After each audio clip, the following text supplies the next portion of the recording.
নমস্কার বন্ধুরা, welcome to Indrani's kitchen. আজকে আবার একটা নতুন ভিডিও নিয়ে চলে এসেছি। পেঁপে দিয়ে একটা দুর্দান্ত মজাদার রেসিপি বানাবো। রেসিপিটা বানানো কিন্তু ভীষণই সোজা, আর ভাত, রুটি, লুচি সব কিছুর সঙ্গে কিন্তু খাওয়া যাবে। তো চলুন কিভাবে বানাতে হবে দেখে নিই। তো বন্ধুরা, আজকে আমি এখানে কিন্তু সম্পূর্ণ নিরামিষ পদ্ধতিতে এই রেসিপিটা শেয়ার করছি। কেউ যদি আমিষভাবে বানাতে চান তাদের ক্ষেত্রেও কী করতে হবে সেটাও আমি বলে দেব। তো দেখুন, এখানে প্রথমে আমি একটা পেঁপের 3 ভাগের 1 ভাগ পেঁপেকে গ্রেটারের সাহায্যে গ্রেট করে নিচ্ছি।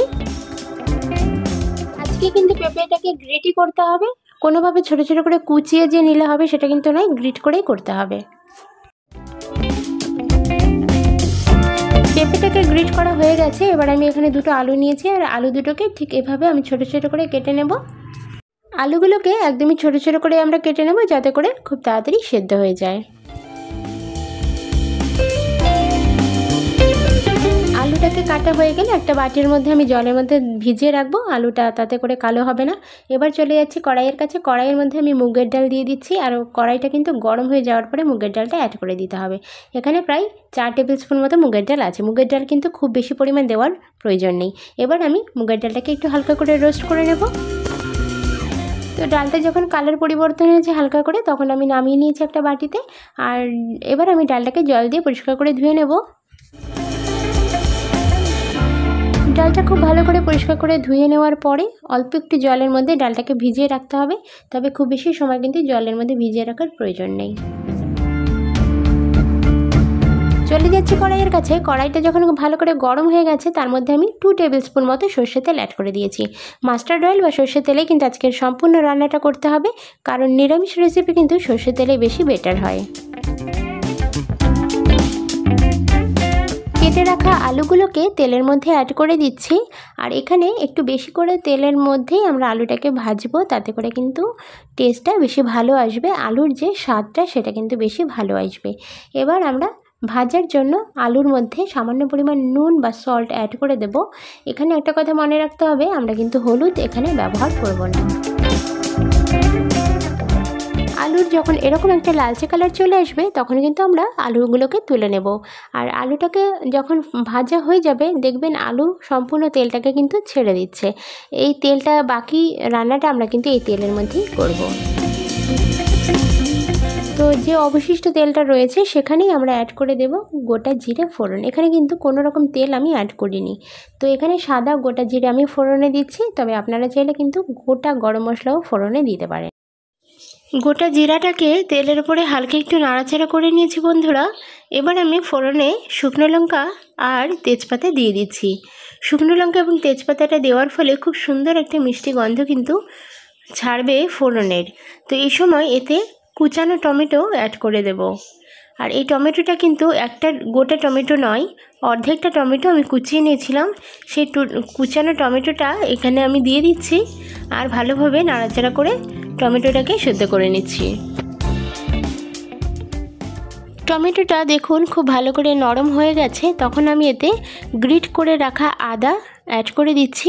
এখানে 1/4 টেবিল স্পুন মতো গ্রেট করে রাখা আদা আছে। আর দিয়ে দিচ্ছি কাঁচা পাকা যে কাঁচা লঙ্কা, সেই কাঁচা লঙ্কা ঝালের জন্য। তো আপনারা চাইলে কিন্তু এই কাঁচা পাকা লঙ্কা এবং আদাটাকে একসাথে শিলনোড়াতে বেটেও কিন্তু দিয়ে দিতে পারেন, তাতেও কিন্তু হবে। এবার আমি ভালো করে একটু নাড়াচাড়া করে নিচ্ছি, যাতে করে আদার যে কাঁচা গন্ধটা সেটা একটু চলে যায়। তো বন্ধুরা, এই পর্যায়ে এসে সামান্য একটু জল অ্যাড করে দিচ্ছি, যাতে মশলাটা ধরে না যায়। এবার আমি কিছু গুঁড়ো মশলা ব্যবহার করব। যেমন প্রথমে দিয়ে দিলাম টারমেরিক পাউডার বা হলুদের গুঁড়ো 1/4 টেবিল স্পুন মতো। দিয়ে দিচ্ছি জিরার গুঁড়ো এবং ধনিয়া গুঁড়ো, সমস্তটাই কিন্তু 1/4 টেবিল স্পুন মতো এখানে অ্যাড করে দেওয়া হচ্ছে। যে কোনো রেসিপিতে গুঁড়ো মশলার পরিমাণ কিন্তু বেশি হয়ে গেলে টেস্ট কিন্তু খারাপ হয়ে যায়। সেই কারণে পরিমাণ বুঝে কিন্তু সেখানে গুঁড়ো মশলাটা ব্যবহার করতে হবে।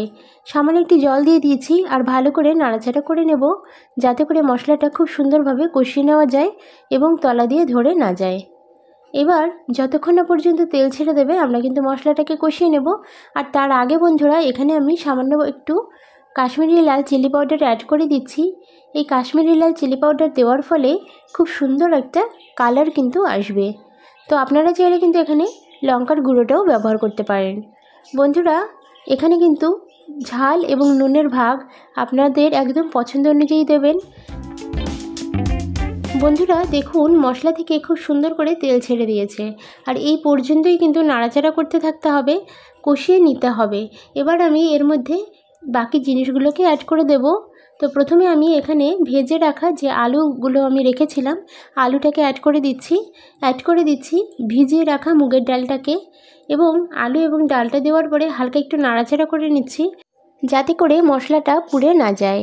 তো এই সময় কিন্তু গ্যাসের ফ্লেমটাকে আমি লো রেখেছি, আর একটু হাতে সময় নিয়ে এই কাজটা করতে হবে। এবার আমি এর মধ্যে গ্রিট করে রাখা পেঁপেটাকে অ্যাড করে দিচ্ছি।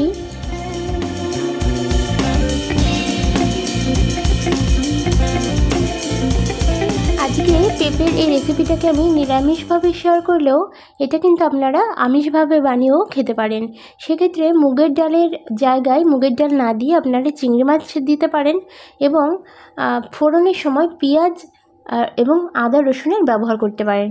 সেক্ষেত্রেও কিন্তু আজকের এই রেসিপিটা অসাধারণ টেস্টি হয়ে উঠবে। খেতে কিন্তু দুর্দান্ত লাগবে বন্ধুরা, গরম গরম ভাতের সাথে তো ভীষণই ভালো লাগে। তো সমস্ত জিনিসগুলোকে নাড়াচাড়া করে আমি মিশিয়ে নিয়েছি। এবার ঢাকনা চাপা দিয়ে কুক করে নেব প্রায় 5 থেকে 7 মিনিটের জন্য। তো 5 মিনিট হয়ে গিয়েছে বন্ধুরা। এই সময় আমি ঢাকনা খুলে দেখব যে সমস্ত জিনিস সেদ্ধ হয়েছে কিনা। আমার তো দেখুন 90% মতো সমস্ত জিনিস কিন্তু কুক হয়ে গেছে। তো আমি একটু ভালো করে সমস্ত জিনিস আরেকবার মিশিয়ে নেব। যদি মনে হয় যে সেদ্ধ হচ্ছে না মুগের ডাল বা আলু, সেক্ষেত্রে কিন্তু হালকা একটু জলের ছেটা দিতে পারেন। বাট আজকের রেসিপিটা কিন্তু সম্পূর্ণ জল ছাড়াই শুকনো শুকনো আজকের এই রেসিপিটা তৈরি করে নিতে হবে। তো এবার আমি এর মধ্যে আরও কিছু জিনিস অ্যাড করে দিচ্ছি। তো প্রথমে দেখুন দিয়ে দিচ্ছি সামান্য পরিমাণ চিনি, 1/4 টেবিল স্পুন মতো চিনি এখানে ব্যবহার করা হচ্ছে।